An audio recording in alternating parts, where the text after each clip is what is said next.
All right, there are three things that I want the president of the United States to stand hard on right now. If I had his ear and I was like, okay, Mr. President, here's what you do, he'd look at me like, what the hell, Glenn? You think I'm going to listen to you? But let me give him some advice anyway. I want the president to hammer three things. First, today, I would urge him to take an axe to the regulations today in breathtaking ways. That's number one. I want him to show up actually with an axe and say, I am going to cut regulations so we make this country more competitive. No need for this government to get into your way of your dreams.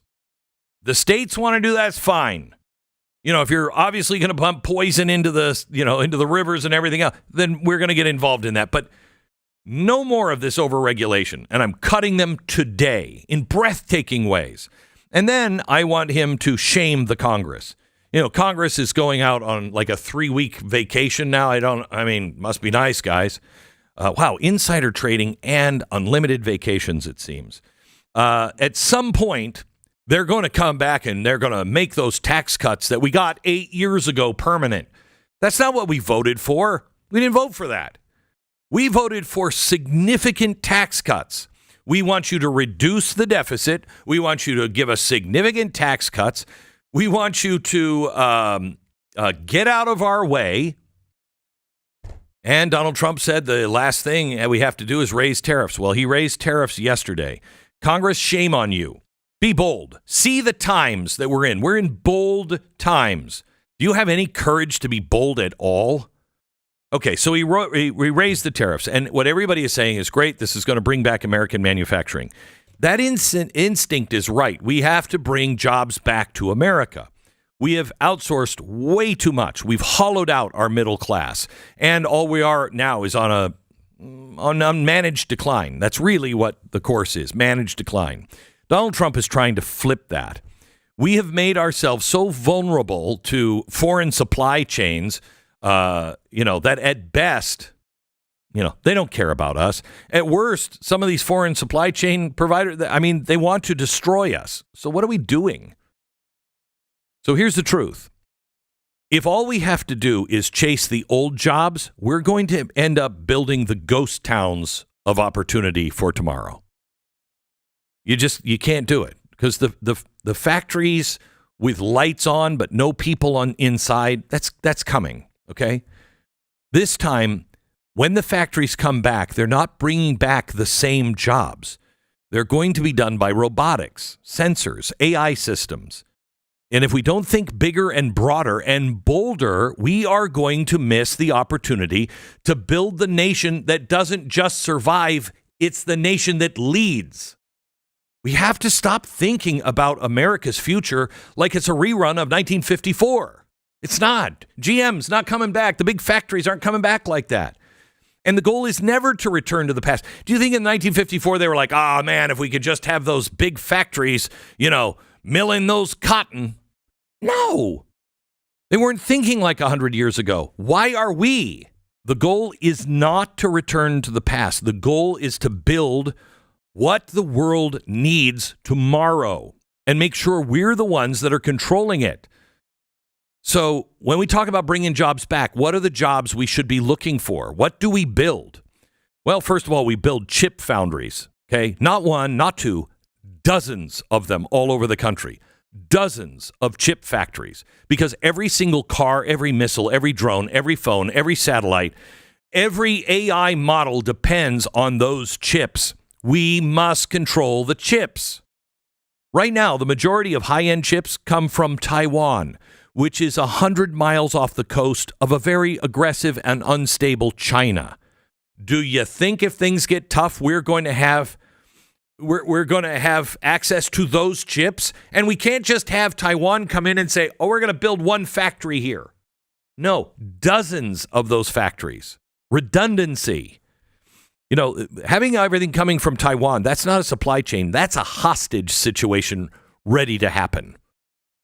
We need to bring the entire chip ecosystem home. That means the raw materials, the design, the fabrication, the packaging, the protection. That's sovereignty. That's bringing America into the future, not back to 1954. Another thing, and I wouldn't mind going back to 1954 on this one because we at least got this one right. We need to build nuclear power, period. And not the creaking concrete dinosaurs of the Cold War. We need to build small modular reactors. We have them now. AI-optimized grid systems, next-generation thorium designs that are faster, that are cheaper, that are cleaner, that are safer. Why do we need them? Because of the data centers. These data centers are going to eat up so much of our electricity. If you don't build these things now and you want to stay competitive with AI as a nation, you're going to be having brownouts because the data centers are going to need them. So if we are ahead in AI, but we didn't build enough electricity, you're going to be living in brownouts. That's not a good idea. That's not how we lead. If you want to run the data centers, the factories, the server farms, the electric vehicles, all without choking our air and all without depending on any foreign oil, nuclear is not an option. It's the foundation. And if we would pursue this new technology, it's already here.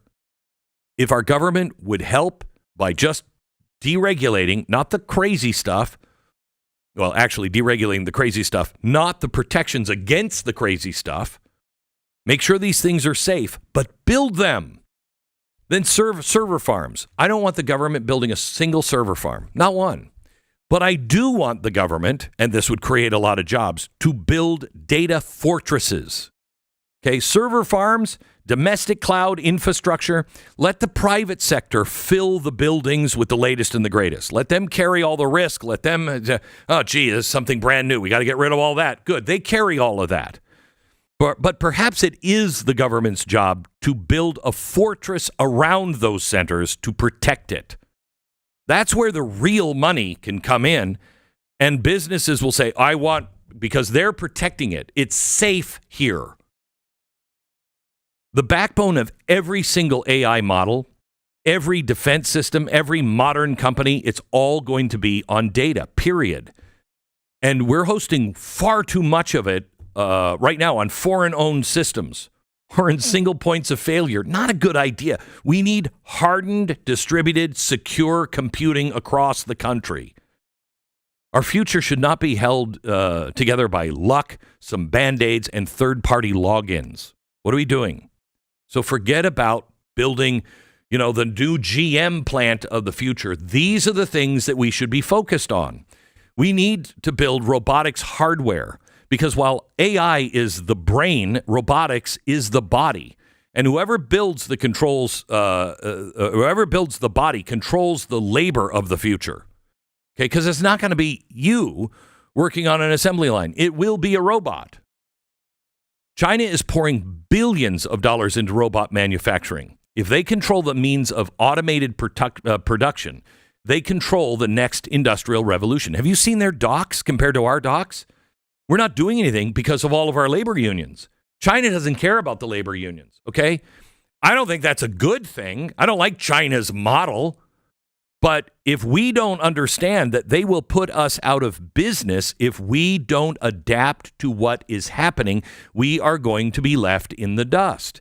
All of this stuff is not worth anything. All the pain that you will be feeling at the grocery store and everything else, all of the arguing, all of the fighting that we have done to try to save our country is over in the next 5 years if we're not understanding what I'm saying to you right now.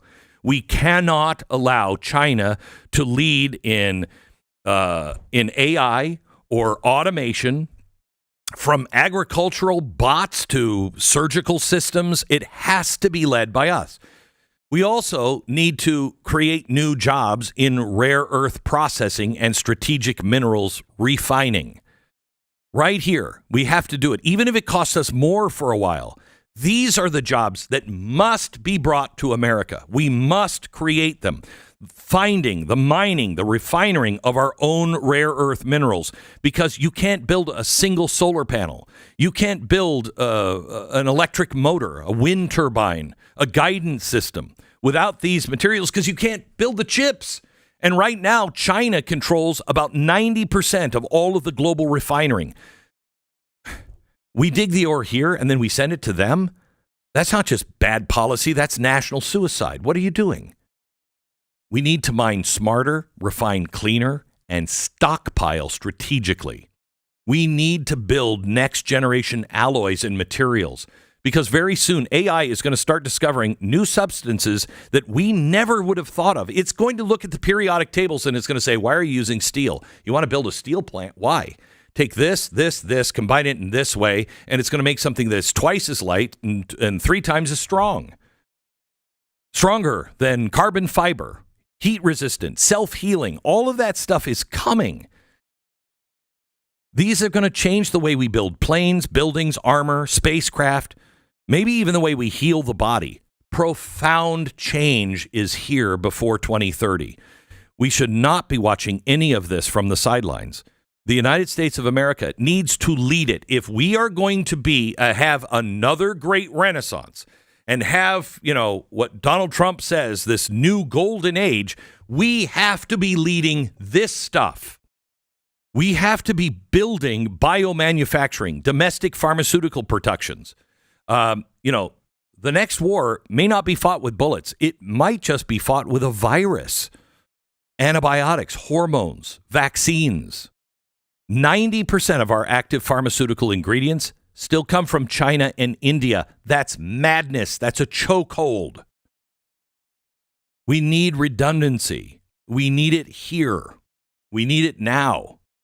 We need to build vertical farms, regenerative agriculture, AI-powered food networks. You can't eat patriotism. I want the farms to survive. I want American domestic products here.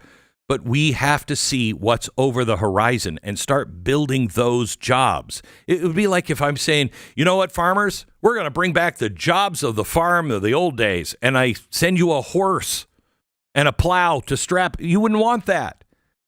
We must think differently. In a crisis, if all of our ports are down, our shelves are empty in days. We need cities to grow their own food, farms that rebuild the soil, systems that ensure that every American can eat. And a quick reminder here, with very few exceptions here, when I say we need to build, I don't mean the government. With very few exceptions, like defense, the private market does all of this. What the government can do is reduce our taxes, reduce the taxes on builders and entrepreneurs, reduce the regulations. Help us help you. I don't care what's happening on the other side of the globe. I don't. We need to build freight infrastructure. We need to build corridors that let us move our supplies and our goods across the country without ever having to touch a foreign port. And we don't need better roads. My gosh, how many times do we have to pay? We need more resilient roads. Do you know some of the concrete, some of the things that are being produced now in other countries that we're so far behind on?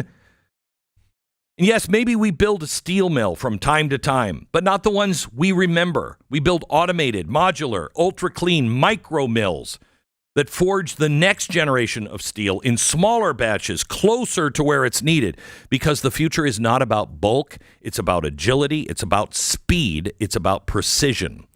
That is the new industrial revolution. The question isn't, will America bring jobs back? The question is, will America build what the future depends on? If we get stuck in this trying to resurrect the past, we're going to be outpaced by nations that are inventing right now.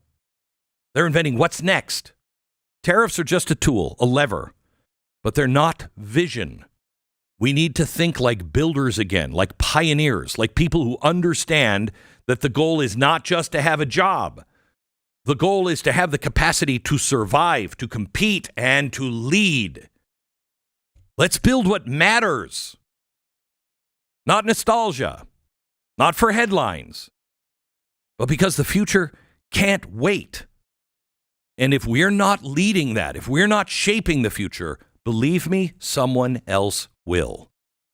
I want us to do it.